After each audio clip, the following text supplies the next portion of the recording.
If you missed your favorite show or interview, visit episodes on our website at theworldtoday.news. Now, there really is no reason to miss out on anything on theworldtoday.news. And welcome back to the hump morning in Australia of the week. And in the US, in New York, it's the day before the humping begins. Nice to be with you too, by the way. This is The World Today.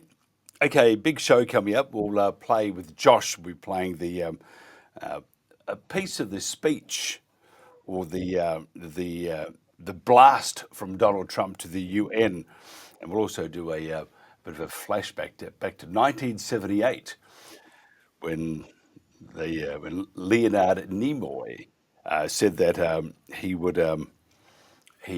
that the Earth will be a block of ice by now. It's a scam, but more on that later with Josh.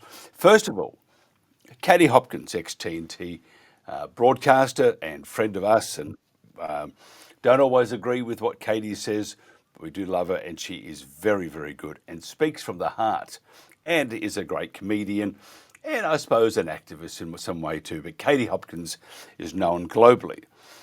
Well, she's been charged, and this is Katie's statement outside the Exeter police station. Cam. It's Tuesday, the 5th of August here at Exeter Police Station. And I, Katie Hopkins, state as follows.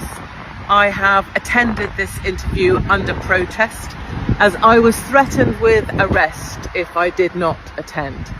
I consider this interview and the police investigation to be an unlawful interference with my right to freedom of expression pursuant to Article 10 ECHR Human Rights Act 1998. I reserve my position in respect of any actions I choose to take, including but not limited to a formal complaint and claim for damages against Devon and Cornwall Police. I run a comedy pub night called the Katie's Arms, live on my Instagram at 8 p.m. on Fridays for 30 minutes. I started the Katie's Arms during the idiocy of COVID lockdowns in order to help people struggling with their mental health. The Katie's Arms is now an international community of people wanting others to live their best life, laughing with me and at me. My audience choose to join me on my Instagram channel live. If anyone was offended, that is their choice. I do not republish or upload this content. It is ridiculous that my comedic speech is subject to a criminal investigation, and as such, my presence here is ridiculous. I will not answer any questions. And that was my statement to Devon and Cornwall Police today. So there you are. That's Katie Hopkins. I think she got the date. Did I hear August? It's not August. Wrong month, Katie. You've had a big life. But and that sort of broke with an interview in the States with an American interviewer. And Katie mentioned that she had to pay a visit, or was about to pay a visit to the. She would have done that anyway. They want to charge her, and go for it, because you will not win. And if she sues, that is even better. The other one is this will show you why Martin prefers to live anywhere but the UK. Martin, but this is. I mean, first of all, I think because bacon is my favourite food. Here's a guy. Martin. Look at this. Just tell me how mad this is after you see it. This guy he's worn some bacon. Cam, can you play bacon? Ryan Williams, also known as Korean online and conservative political strategist. Well, I mean, the reason I've got bacon on my shoulders is because the terrorists are a charming lot, and they threaten to behead me every single day. So a little bit of protection. But I've got to say, I'm from the UK. We have the threat nearly every single day from Islam invasion. Our second biggest city, Birmingham, is already majority Muslim. Our mayor of London is Muslim. And the new Home Secretary, Shabana Mahmood, is Muslim. And I just have a very clear, simple message to Muslims, which is stop worshipping a pedo warlord who's the Bonnie Blue of the 7th century, sleeping with 30 al-Zoot men, who married a six-year-old and slept with a 9-year-old. And there's only one culture that pours acid on women's faces. There's only one culture that makes women cover their faces so other men don't rape them. Yeah, well, and I think it's important. We do have to apologise for what was just aired, those comments earlier, but we're going to... So there you are. It was taken off for wearing bacon. Martin Sieff, where would he have put the eggs? I was going to say, now that's a question. Who ever dreamed of bacon without eggs? I'd like to stay off this particular thin ice. We have clearly an equal opportunity insulter here. But, I mean, there are serious issues, of course, behind the jokes, Mike, which is... the book of Proverbs says only a fool pours gasoline on a flaming fire. And on our side of the pond, and of course on yours too, everything on the one hand is woke and there's resentment against it on either side. And as I've said before, I had a reputation for being outrageous against the liberal, my quite left-wing consensus I grew up in way back in the 1960s and 70s. But those days look like models of civilization and decorum compared with now. I'd like to see people on both the right and the left get back to more rational arguments. And that doesn't mean not using strong language and condemning jerks. There's a lot of good reasons to be highly critical of President Trump, but I never hear anyone on the liberal left in Britain or America raising a fingernail of opposition to the disgraceful record of President Joe Biden, his failure to stop the massacres and killings in Gaza and across the Middle East, and most of all, his policies and his administration's policies that sent 1.5 million Ukrainian boys to their deaths, as was inevitably going to happen, against the Russians. Whatever equipment we gave them, and our equipment, our state-of-the-art equipment, really wasn't that good. It wasn't. And our generals were worse. Our generals were as bad as the British generals in World War I, who sent a generation of British boys to their deaths then. And NATO's generals have been doing that, not to British boys or French or American boys, but to Ukrainian boys. And because they're Ukrainian, it's not supposed to matter. But instead of going on this, we have jokes, and I mean, one can laugh in the short term at bacon without eggs. But having said that, it should be a distraction from the real issue. Serious Muslim people, serious Christian people, serious secular people, which of course is the overwhelming majority in Europe and Britain now, should have more important things to talk about. I totally agree, and I think but I thought it was still particularly funny. Well, I agree with you. Yeah, a guilty pleasure, absolutely, Mike. I mean, if you have some pet dogs or even cats, which we have, just imagine ironing the shirt. They would be hanging around that ironing board, ready to eat that shirt. I mean, and including me. I love my bacon sandwich. I'm a terrible person. Just back to some very serious. It's got to be our secret. Well, no one will know.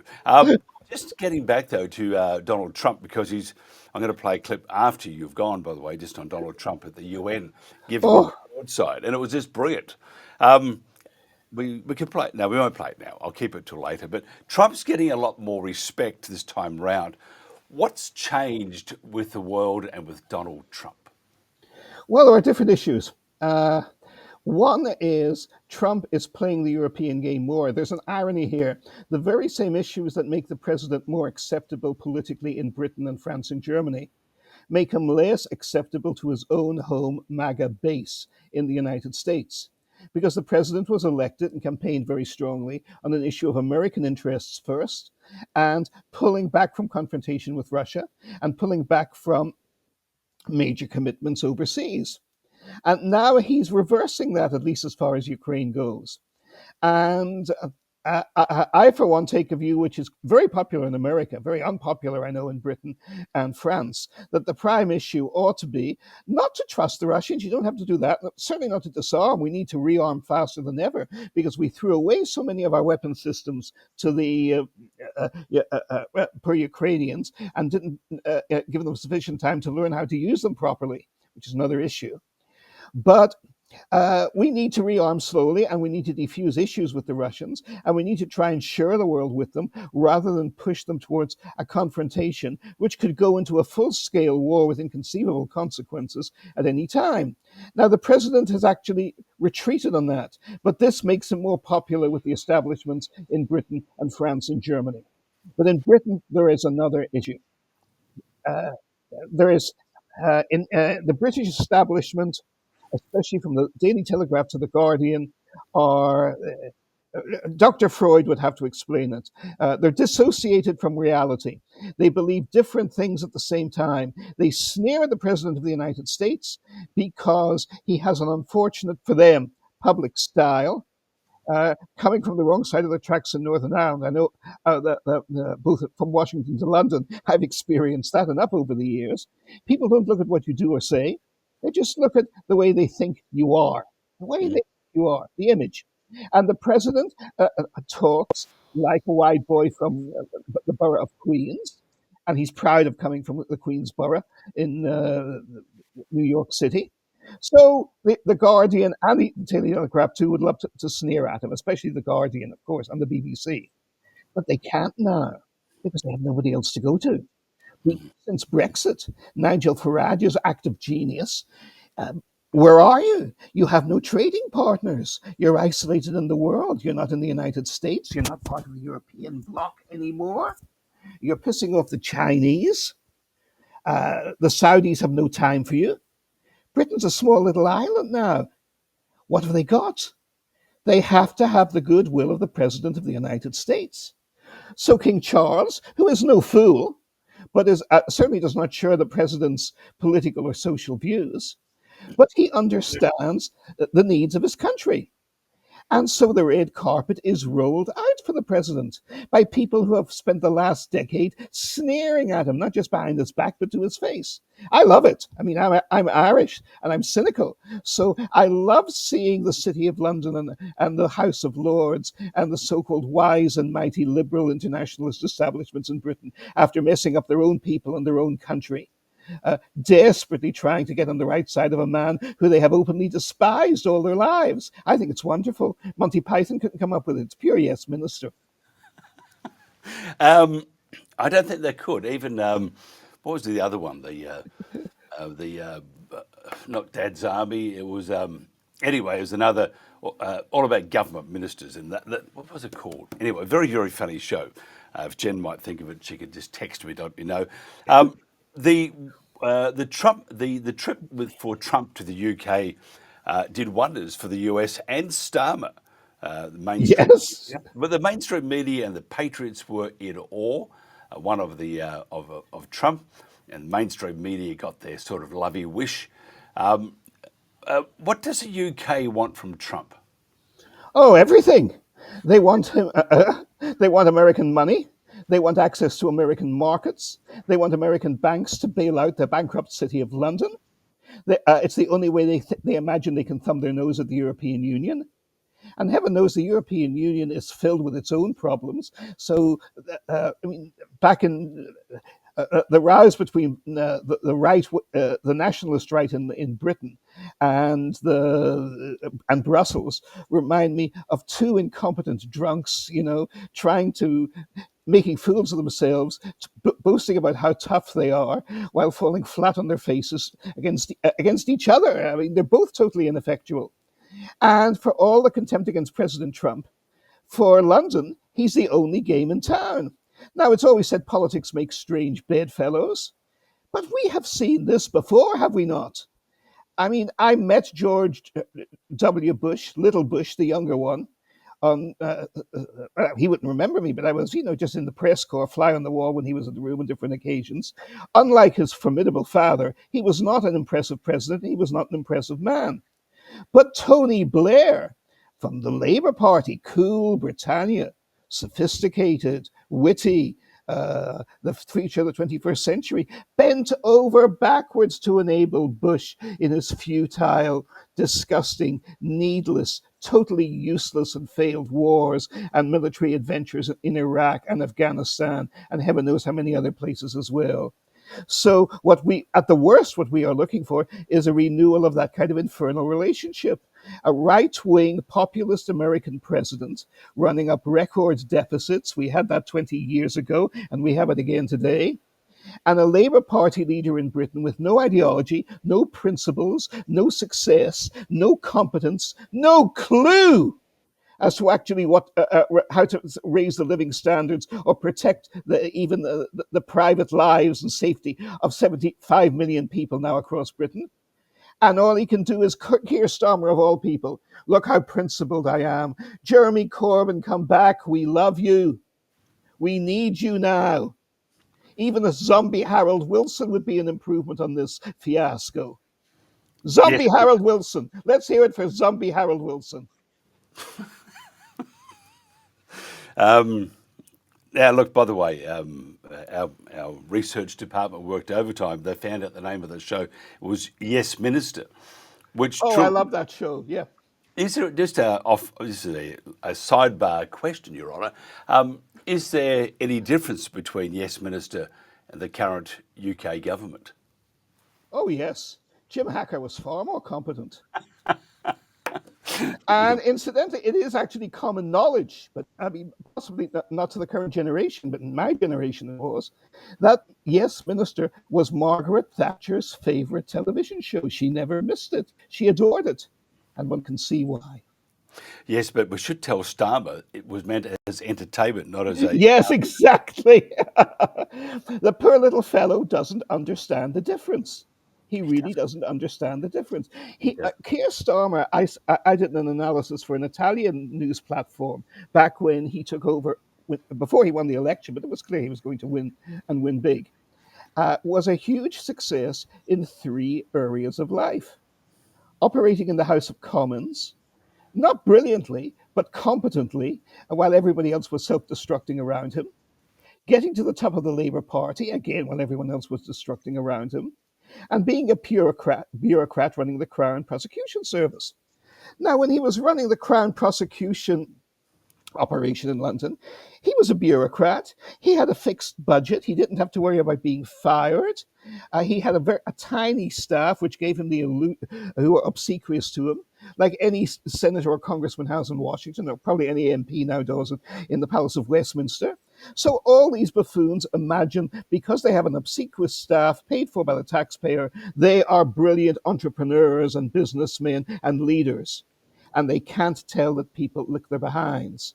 I spent all my career in journalism, in outfits that either were losing money or had to struggle to make money or to stay afloat, and that were competing, usually against bigger, more efficient outfits, in the market mainstream.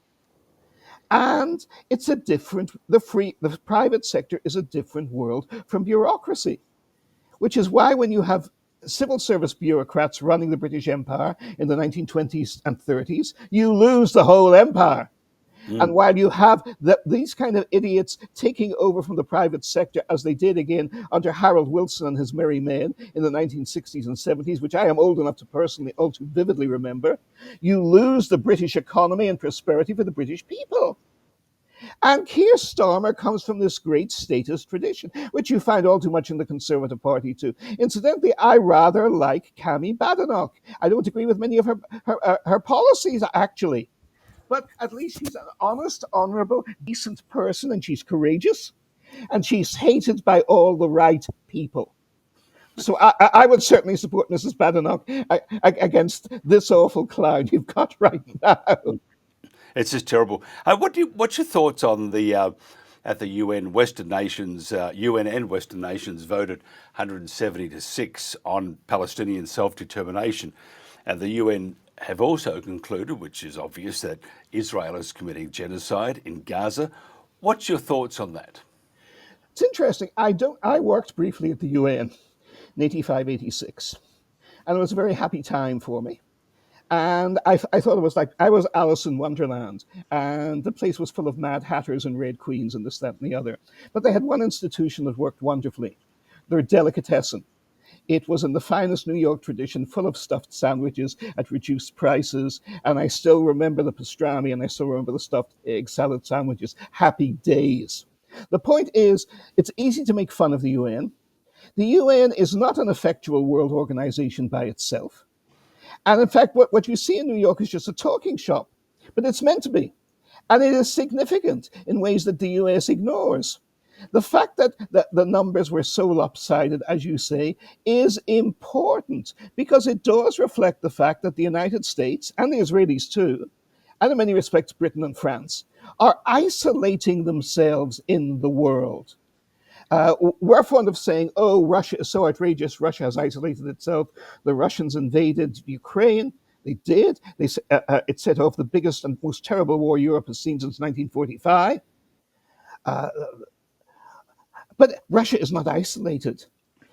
It has had China as its basic strategic ally in the Shanghai Cooperation Organization for 25 years, since 2001. India has always been a close ally of Russia, which I'm sure you never see in the British media. The American media are just totally ignorant of the fact. Russia has had treaties, defense relationships with India under both Congress left, moderate left governments, and under right-wing governments such as Mr. Modi's today, going back to 1955 for 70 years, and they keep them. Russia is also a member, along with India and China, of the BRICS, with Brazil, which has a population of 200 million, dominant nation of South America, and South Africa, which is a nation of 45 million people, with enormous strategic wealth and resources. The Russians are not isolated in the world. We are isolated in the world in the US, and Britain is having pulled out of Europe, while specializing in pissing off the Russians and the Chinese at the same time. Great idea, guys. I mean, where do these guys get their brain transplants from? Kmart. Kmart. I was going to say that I think that's unfair to Kmart. I think that's a politically incorrect remark you made, Mike, and you and I need to grovel to Kmart to ask their apologies. But because really, they don't deserve it. They don't deserve to be compared to Keir Starmer. How can you suggest such a thing? But the brains they're transplanting are made in China. Isn't that interesting? Well, yes, they're ahead of us now. They're ahead of the US and everybody else on fusion reactors. Remember, how many decades have we heard, oh, the Chinese can copy us, but they're only dumb Orientals. They can't invent new things. You can only get that in America, or maybe with some British brains from Oxford and Cambridge. And I'm an Oxford man myself. And I remember how weak Oxford was in my day in applied science. Theoretical science they were a bit better at, and Cambridge is brilliant. But in Britain, applied science has always been the Achilles heel. Who applies science today? Not the Germans anymore. They've been industrializing even worse than we have in Britain and America. The poor Germans are down the tubes with us. No, it's China. All these polite ladies and gentlemen from the Far East, they're making fools of us. Or rather, they're not. We're making fools of ourselves. And we're doing that very well too. Yes. Apparently, the reason why they are importing the brains for Kmart is that they can't find any in the US, which is, I don't know what they mean by that. It just seems to be. There are many ways one could go with that. Any of them would be politically incorrect, so of course I will not venture there. That's right. We must never be politically correct. I want to play this clip as we wind this up, and I want to get your thoughts. I find this quite interesting. Cam, could you play David? Assalamu alaikum, Sayyid Rais. Ahlan wa sahlan. Ahlan wa sahlan. And Sharafna Sayyidi. As you know, Mr. President, I spent over 37 years in the U.S. Army, and I was a soldier, not a diplomat. So I hope you'll forgive me if I speak with the directness of the old soldier that I am as I get the first question out of the way. Because the fact is that we were on different sides when I was commanding the surge in Iraq. You were, of course, detained by U.S. forces for some 5 years, including, again, when I was the 4-star there. And here you are now as the president of Syria. which your forces liberated from the murderous Bashar al-Assad regime, to participate in your first UN General Assembly as the president of your country. Earlier this year, you met the President of the United States among many other world leaders.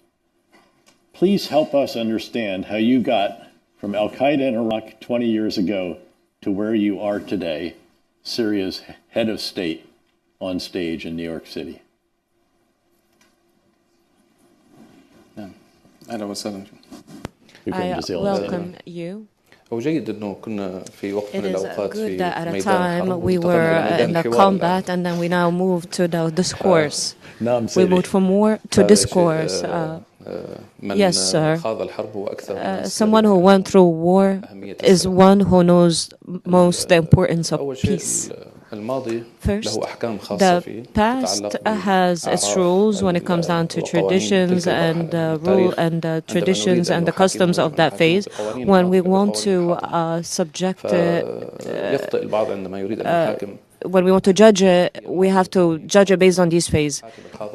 We cannot judge the past based on the rules of today, and we cannot judge today based on the rules of the past. Today, now, we have a new phase that's special. The region, there was an occupation of Iraq. There has been a lot of conflicts in the area. In Palestine, Syria was facing a lot of challenges and was threatened. المرحلة في ذاك الوقت And the phase at that time and the awareness, all these factors were contributing to the choices of that phase. What's important, the intent was clear when it comes down to protecting and defending people and defending human rights, the women, the children from all the injustice that was taking place in the region. Perhaps there were some mistakes. Sometimes in a person's journey, there are some mistakes, but what's important is to focus on defending people from the threats that they face, especially from the instability that could take place in any region. Our commitment to that line is what brought us here today to the place we're in, sitting here among allies and friends. So there we have Ahmed al-Shara, 10 million on his head at one stage from the US, talking to the guy that was in charge basically, and then ex-CIA. And one of the comments said, they said, how could this happen? And they said, because he now works for the CIA. What's your thoughts? Yeah, well, there you are then. That's about it, isn't it? Yes. And that's how it happened. But he didn't say that. Oh, I work for you. Don't you know that? Exactly. Exactly. Look, World War II. Winston Churchill invaded the Soviet Union. It wasn't even called that yet.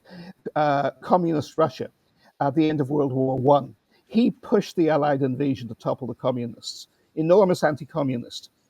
But in World War II, he signed over all of Eastern Europe to the Red Army. It wasn't FDR that did it. Churchill, when Franklin Roosevelt was dead and could not defend himself, blamed Franklin Roosevelt for signing away Eastern Europe at Yalta. But Churchill himself signed a document with Stalin. In October 1944, in Moscow at a banquet, he was drunk at the time. It was called the Naughty Document because the British Foreign Office were rightly terrified that President Roosevelt and the US State Department would hear about it and would be appalled at what Churchill had signed away. He signed away all of the Balkans, with the exception of Greece, to Stalin. And Churchill even called it, with his usual very psychopathic disregard for human life, which he tried to hide behind what masqueraded as wit. He called it the Naughty Document. The Naughty Document. The peoples of the South Slav nations, Yugoslavia, Bulgaria, Romania, Hungary too, were all consigned to the NKVD death squads by Churchill. And he wrote it when he was drunk at a Kremlin banquet filled with booze, and it wasn't even on an official document. It was written on a napkin, And it established a precedent that bound the British and then later on the American governments too afterwards. And this was the great anti-communists doing it. In other words, it's General Petraeus and Mr. al-Shara all over again. David Lowe had a cartoon in 1939 when Hitler and Stalin made their infamous pact together, in which they welcomed each other saying, I paraphrase slightly, but it's a famous cartoon, look it up, it'll be on the internet. The evil Nazi beast, I presume. And Hitler smiles back and says, yes, the communist slaughterer of millions, I presume. And they were smiling at each other. Well, of course, both those quotes, which were from Lowe, were true. And this is what we see here again. And if it serves the US or General Petraeus' own interests or Hillary Clinton's interests, who he has served so mindlessly and loyally for the last quarter of a century, he'll do a U-turn again, and all of a sudden President al-Shara will once again be the embodiment of all evil. You know, it's George Orwell. You know, we love Eurasia, we hate East Asia. We love East Asia, we hate Eurasia. We change every 5 minutes. And the readers of The Guardian and the BBC and the networks over here swallow it every time. Swallow it every time. Yeah, it's what is it called? I mean, you could almost say it's politics 101 or international relations 101. Yes. Actually, I'd say politics XXX, politics ultra poor and ultra violent. How about that? And right too. Martin Sieff, author, former chief foreign correspondent for the Washington Times. If somebody wants to find out more about you, Martin, how do they do that? Oh, buy my books, which are available on Amazon.com. And read and do hits on my seminars for the Rising Tide Foundation, which are all over the net, which are all over YouTube.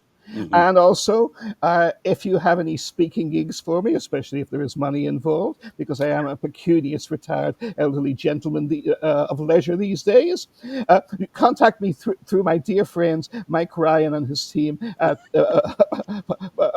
Pulse Talk Radio, who I endorse totally, along with any fine products that you care to mention. That's right. Bribes are accepted gleefully. Look, it's a pleasure. Always. Our producer here, my business partner, was enjoying your conversation very, very much. So that's a good sign. Martin Sieff. Always. Coming up next, folks, we're going to have Josh Bernstein talking about Donald Trump in the UN. We'll play something from that speech to the UN, which is a real firebrand speech. We'll go back in history a little bit just to see how wacky the climate change people are and how it just changes with the tide. They're invisible catastrophes. We'll talk about that, and also Charlie Kirk's funeral. This is The World Today. This is today's News Talk, theworldtoday.news. It's illogical, Captain. It's illogical. That's what Leonard Nimoy from 1978, on one of the Star Trek, great series, I used to love it. And I've changed. I like to watch other science fiction shows now, not just Star Trek. But he said in 1978 that the ice age is on its way. You know, climate change, global warming, global cooling. What will they call it next? Maybe just a scam, is what Donald Trump calls it. We'll play Leonard first, or Leonard first, Cam. Advance, the result could be hunger and death on a scale unprecedented in all of history. What scientists are telling us now is that the threat of an ice age is not as remote as they once thought. During the lifetime of our grandchildren, Arctic cold and perpetual snow could turn most of the inhabitable portions of our planet into a polar desert. In 1977, the worst winter in a century struck the United States. Arctic cold gripped the Midwest for weeks on end. Great blizzards paralyzed cities of the Northeast. One desperate night in Buffalo, 8 people froze to death in marooned cars. Pat Bushnell was on the road that night. Traffic just absolutely stopped. I was afraid of being stuck in the car all night long with the cold and the wind running out of gas. And then what? I I think that if we had to go through a real bad winter, just like we just went through, I think we'd have to think about moving someplace else. Move where? The brutal buffalo winter might become common all over the United States. Climate experts believe the next ice age is on its way. According to recent evidence, it could come sooner than anyone had expected.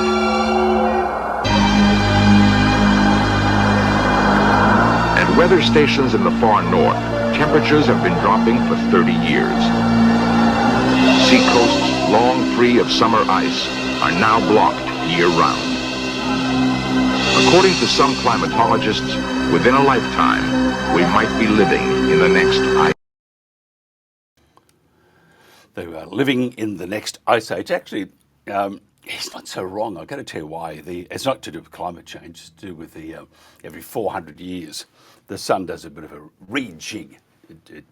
It sort of recharges itself and then gets back into action. That happens every 400 years. And if you go back 400 years ago, you'll see that the Earth was quite cold. And what do they say? Fear the cold, welcome the warmth. Well, not a whole lot of things grew. It wasn't. We weren't an ice block, but it was pretty damn cold. But that's what happens. It's just a natural phenomena. And geologists will tell you that because they look at the history through rocks and stone and stuff like that. But the climate change thing is crap. It's a scam, as Donald Trump would say. Cam plays scam. States, but I worry about Europe. I love Europe. I love the people of Europe, and I hate to see it being devastated by energy and immigration. This double-tailed monster destroys everything in its wake, and they cannot let that happen any longer. You're doing it because you want to be nice, you want to be politically correct, and you're destroying your heritage. They must take control strongly and immediately of the unmitigated immigration disaster and the fake energy catastrophe before it's too late. The carbon footprint is a hoax made up by people with evil intentions, and they're heading down a path of total destruction. You know, the carbon footprint was a big, big thing a few years ago. I remember hearing about the carbon footprint, and then President Obama would get into Air Force One, a massive Boeing 747, and not a new one, an old one with old engines that spew everything into the atmosphere. He'd talk about the carbon footprint, we must do so. Then he'd get in and he'd fly from Washington to Hawaii to play a round of golf. And then he'd get... There you are. That was, we had a gentleman on the other day talking about hypocrites. And there used to be a word that was feared. It seems to be embraced by the political elite in many cases. Josh Bernstein is news anchor and political commentator and a Donald Trump fan, and he's not shy to say so. Donald Trump, with his views on climate change, he's spot on, isn't he, Josh? Yeah, absolutely. I don't even call it climate change. I actually just call it climate communism, because that's truly what it is. It's a way for the elites and for the globalists to control the people. They scare you with their climate porn, saying that the climate is going to change and we're all going to be dead soon and it's going to be cataclysmic. And we remember in the 70s, Newsweek was talking about the coming ice age. Then we've seen all the wrong prognosticators throughout history saying, oh, well, 2010, you're going to have $14 for a gallon of gas. You're going to have $9 for milk, and everything's going to be an absolute disaster and a wreck. And then, of course, by the time 2015-14 rolled around, it was, oh, the world's going to end by then. But of course, all of those people were wrong. We are still here. President Trump is absolutely correct that climate change is indeed a scam. Climate change is nothing but hot air, as I like to call it. And again, everything is reciprocal. You know, things change. And I really kind of go back to the great late George Carlin, who once did a skit on climate change. And he basically said, look, the planet's been around for billions upon billions of years. We've been a heavy industrialized country here in America for 250 plus years. And he talked about the planet being through plate tectonics, erosions, windstorms, sandstorms, typhoons, hurricanes, you name it, every single thing, earthquakes, and everything else. And do we really think a couple of plastic bags and some garbage is going to make a real big difference? And when you put it into perspective like that and you do the math, the answer is no, it's not going to. And whatever we do, as the great George Carlin said, eventually we won't be here, and maybe some of the garbage will. And, the earth and Mother Nature will just whoosh, wash us off like a little case of the fleas. I like that. Like a case of the fleas. It depends how good the flea powder is, and that's what we're talking about too. The flea powder of of getting rid of the garbage. I mean, sure, the garbage is, and I agree that's it needs to be picked up and cleaned up because animals die, and it does pollute the planet. However, it's a man-made thing. You can't pick it up. You get a boat to do it. But what they're subscribing to is to shut down industry, shut down the planet, basically, go with these EVs, which you have to have an EV for, I think it's 9 years before it comes out even. Otherwise, otherwise the normal car will suffice. It will be much greener up until that 8th year. Now, you try selling a EV after 5 years, because you have to then replace the battery or soon thereafter. And if you have to replace the battery, I know in Australia, it's an extra $43,000. So it's not going to last for 8 years. So there's a misconception and misnomer that the cars, these EVs, are going to save the planet. And then you see terrible views of those big stacks, and plummeting is that smoke coming out into the atmosphere. It's going to kill the fresh air, and well, that's just steam. And the steam drops. So it's not even that, but it scares people because, well, the planet is going to die. In Australia, our Prime Minister and all these state premiers are on the green bandwagon, not driven by a car, by the way, towed by a horse, but the horse has taken its methane tablet so it can't fart. And the wood they've used, by the way, they've chopped down trees to make the chariot to carry the elites, and chopped down the trees, so therefore the planet died.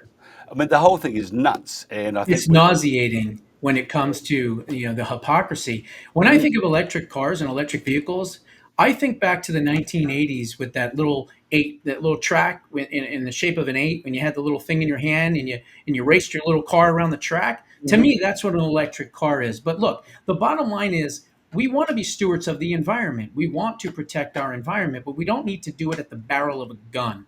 We don't have to be in a situation where these climate Nazis are basically telling us and controlling our lives and saying, if you don't do this, then you can't have that. And I think that's really where the issue is and where the problem lies. Now, look, the electric vehicle mandates and the electric vehicle industry in and of itself, if they've truly wanted to make it, appetizing or incentivizing for people to actually drive these things, number one, they would have built charging stations 5 or 6 years before any of these vehicles rolled around all across the world, all across the country, because that's a big fear when people have an electric vehicle. They don't know how long it's going to last, and they don't know where the next charging station is. That's a big problem. But the other problem is they're not affordable.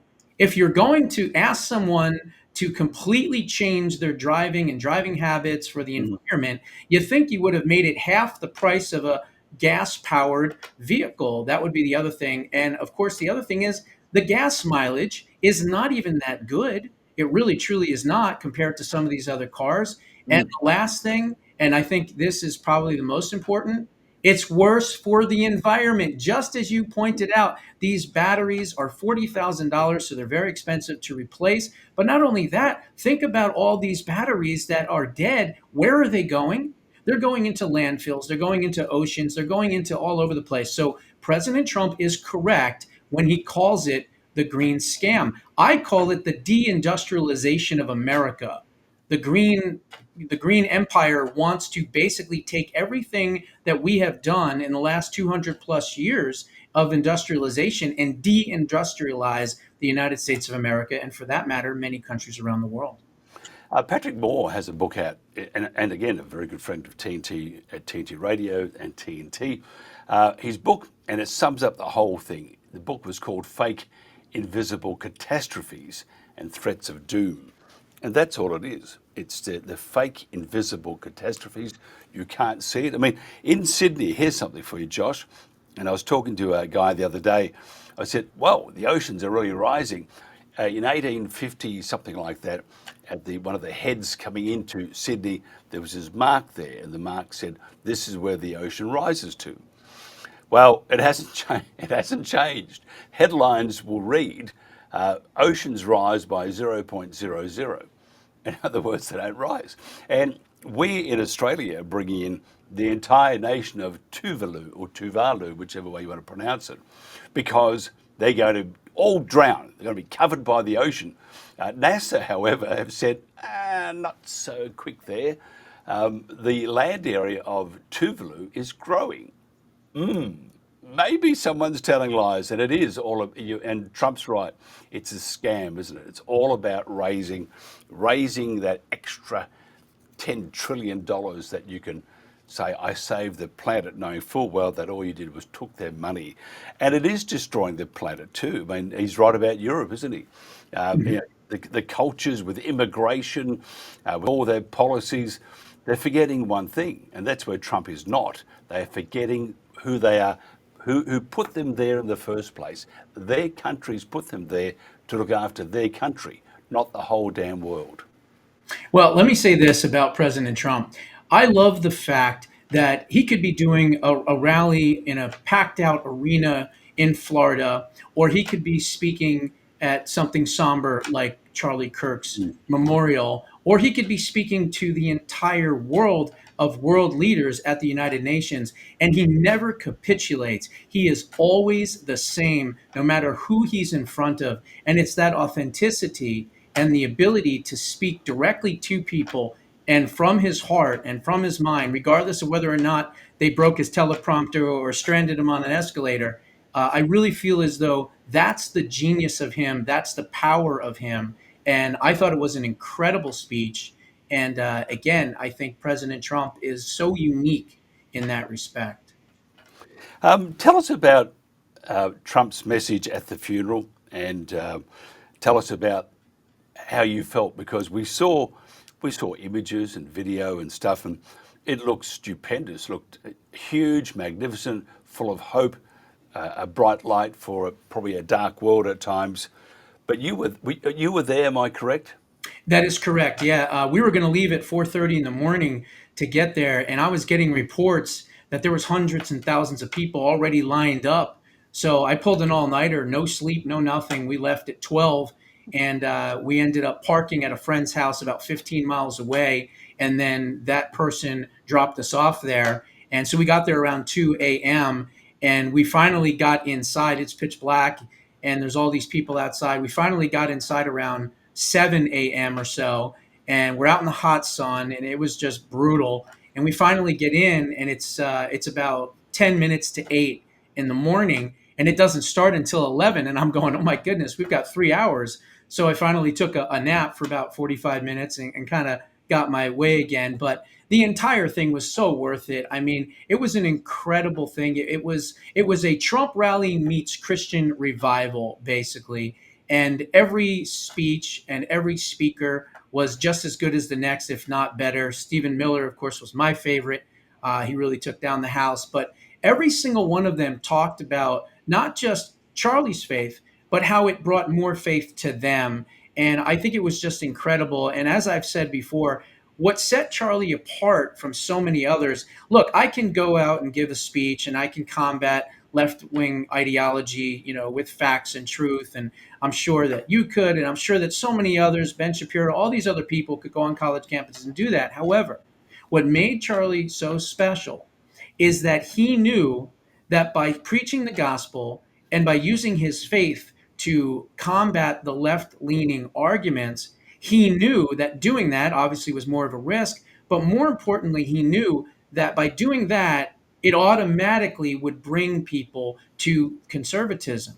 And so he used his faith in a way, of course, to bring people to the Republican Party and to register to vote and everything else. So he's going to be very hard to replace, because you can't just have someone go out on those campus tours and just be conservative and be able to combat, the lies of the left. They have to be able to know the Bible. They have to be able to know faith. They have to have a strong conviction of Jesus Christ and the Lord, and actually use those principles and values to win the arguments. And I mean win the arguments by bringing these people closer to faith, which ultimately brings them closer to conservative principles and values. Charlie Kirk was on and by the way, my next comment will be, if YouTube are watching, because they took us down for saying that he wasn't a fan of Netanyahu. We were taken down for that very reason, because we were harassing Netanyahu. Anyway, which is nuts. Charlie Kirk was not a fan of Netanyahu. How would you describe it? Charlie Kirk was much bigger than that, wasn't he? He looked at the big picture. He loved America. He loved good. Many have said he could have even been president if he wanted to. But his relationship with his donors, though, such as Israel and other multi-billionaires, it was always a bit edgy. Do you think that had a part to play in the assassination of Charlie Kirk? No, I don't believe that. As a matter of fact, I think even Benjamin Netanyahu put out a statement as soon as he was killed. He has criticized Israel's leaders, but that doesn't mean that he criticizes Israel and the people of Israel. He was a huge supporter of Israel and, of course, the people of Israel. He was, he wore his faith on his sleeve. As some people, maybe don't do, maybe they're afraid to do, or what have you. But no, I've said this before and I'll say it again. I'm pretty confident in the fact that we know who did what actually happened as far as the one person. But my question is, who was that person being funded by? How many people knew about it? We saw all the things online. I believe, and I'll say this again, I've said it on numerous shows, I believe that there is an online trans terrorist organizations, if you will, that are plotting and planning and doing all these things and coming after people that speak out against the trans ideology. And I think that that's where we need to find out. I mean, Charlie Kirk is dead at 31, a song on SoundCloud. Watch the news in the next few days. You'll see what's going to happen. Charlie's coming to my college. I hope he gets eviscerated. What was the other one? December 14th, Trump is next. I mean, it's really sick to know that there was about a good, 2-3 dozen people that obviously knew what was going to happen, didn't say anything about it. And quite frankly, those folks ought to be charged with accessory to murder, and they should be looking at 5 to 10 years in jail as well, because they have committed a crime by not saying anything, in my opinion. As we wrap this up, we've got about 3 minutes to go. Thoughts on Tucker Carlson, because he's been coming under a fair bit of pressure of late. Is he an enemy to, say, for example, Charlie's donors or to Israel? I don't know if he's necessarily an enemy, but him and I would say Candace Owens, of course, and many others that are, again, on the right, they have not been supportive of Israel. Look, everyone is allowed to say what they want to say and speak their mind. And again, I don't believe in cancel culture, but there is something called consequence culture, of course, out there. And I think the left is starting to find that out. Obviously, with everything that's gone on, when they've said horrible, mean, vicious, vile things about Charlie Kirk and his assassination. But look, Tucker went to, his memorial and he spoke at the memorial. And so many other people did as well. They didn't make it about themselves. They concentrated and made it about the person who we lost. And look, it was an incredible memorial. It was something where I'm very glad that I went. I laughed. I cried. I cried some more. Erica Kirk and what she said about forgiving, the person that killed her husband. I'll tell you right now, she's a way better person and human being than I am. There's no way I could ever do that. So I give her a lot of credit, a lot of resolve in her faith and in Jesus Christ. And it was just truly a remarkable day all around. Yeah, I find it hard to hate people. I mean, I don't like what they do to people. Like, for example, what happened to us and stuff. I hate that, but don't hate the people. I know I probably Or we should have a little more anger. Just your thoughts on the actual service, moving from there. Do you see the landscape changing? Do you see it changing for the better, or are we going to go back to our old ways again? No, I definitely think it's going to be changed for the better. I mean, we're up to now 65,000 chapter requests since his since his untimely death. And I'll say this again, and I've been saying this now. It's wonderful to have these chapters on college campuses. Of course, that's great. It's wonderful. But let's start really doing a lot on high school campuses. Let's get these children when they're young and more impressionable, where they can be indoctrinated. Let's get them before they get to college. So I really hope to see a lot of the youth and a lot of these younger people out there start chapters on high schools all around the country. Because again, if you can get to the youth and you can teach them the right ways, then you're going to have a much better and more peaceful nation moving forward. Now, if somebody wants to get hold of your book, which is a great place to start, and also to refresh your memory a little bit at times, a bit of a recharge, Preserving Liberty is the book. Tell us how they can get hold of that. You can go to Amazon and you can pick up a hard copy or a digital copy of it on Amazon. And you can also, if you join my Substack, which is jbushow.substack.com, again, jbushow.substack.com, you can get a free PDF file of the book if you become a $5 subscriber to the Substack. I do a show 7 days a week. I don't take a day off because the left doesn't take a day off from trying to destroy the country. So I make sure and never take a day off from trying to defend it. Fantastic. Josh Bernstein, Preserving Liberty, all round, as we would say here, all round good egg. Thank you very much for your time. This is God bless. The World Today. If you missed your favorite show or interview, visit episodes on our website at theworldtoday.news. Now there really is no reason to miss out on anything on theworldtoday.news.